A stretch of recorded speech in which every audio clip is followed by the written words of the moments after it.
don't worry about your work, you give it up. What do you want? You want a roof? I'll give you. You want food every day? I'll give you. All you have to do is just sit in one place and be blissful. I will feed you for the rest of your life. Can you do? No, you want to mess up something every day. People say they're only working for a living. I said, don't worry, I'll give you shelter, I'll give you food every day, no problem.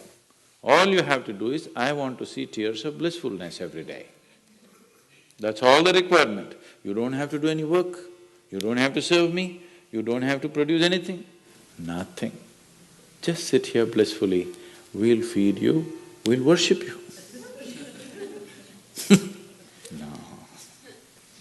So the problem is not in your work, the problem is not in your life, the problem is not in the world that you live, the problem is just that you have not done the necessary things for this one to flow through this effortlessly, beautifully. The necessary work has not been done and we're just hoping it'll happen by accident. It doesn't happen by accident. Lot of people in the world think United States of America is heaven. But people who live here don't think so at all. Isn't it so? Isn't it? A lot of people in the world are dying to get an entry into the country. You open up the southern borders, 10 million people will enter tomorrow morning because they think this is heaven.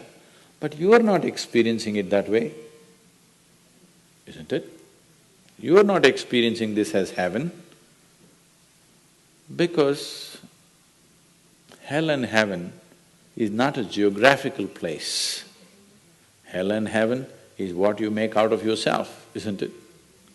Too much talk about heaven has been going on because there are too many people who made a hell out of themselves. If you had made a heaven out of yourself, would you talk about going to heaven? If you sit here and you're feeling ecstatic right now, would you aspire to go to heaven, I'm asking?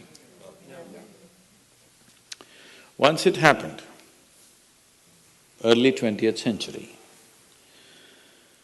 an Orthodox Greek church, a bishop from that church, you know, Orthodox Greeks have their own separate church, they have their own pope who lives in Turkey, you know this? So a bishop from this order had heard so much about Indian mysticism and he wanted to go to India, but he never got around to make it because he had to serve the cloth that he wore. And after 60 years of age, when he is semi-retired, he got the opportunity and went to India. So he came to South India, near where we are, and he wanted to meet a mystic, a yogi. So somebody said, go up this mountain, near a cave, there is a yogi sitting, you can go. So our man went, plodded up the mountain, halfway up and went. In front of a cave, an old man with a gentle smile upon his face was just sitting with his eyes closed. So the bishop went and prostrated. He cannot do it, he is not made for that. But they had told him, if you go to India, you have to crawl. He prostrated like this and with all his four limbs he got up.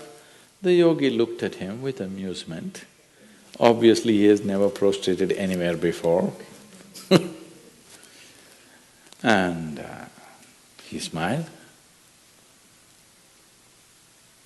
Then the bishop said, I am like this, I am a bishop. I have served in the church for so long, but I have a few questions, can you answer? The yogi smiled and said, yes, please, whatever the question. Then the bishop asked, what is life? At the age of 60. What is life? So the yogi closed his eyes, became very blissful and said, life is like the fragrance of a jasmine on the spring breeze. And tears of blissfulness flowed out of his eyes as he was saying this. Then the bishop said, no, no, no. Our Pope has told us life is like a thorn and we must renounce it. And even symbolically, Jesus himself wore a crown of thorns. So, how come you say this? Our Pope says otherwise.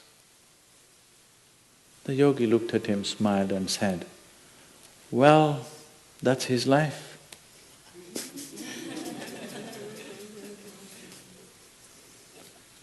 So, what you make out of it is not because of where you are, what you are, it is just what you make out of it, isn't it? Yes. So, have you created the necessary mechanism? Have you created the necessary system? Have you created the necessary ingredients within you to make this like the fragrance of jasmine on a spring breeze and not a thorn? If it's a thorn, we must pluck the damn thing out, isn't it? Isn't it so?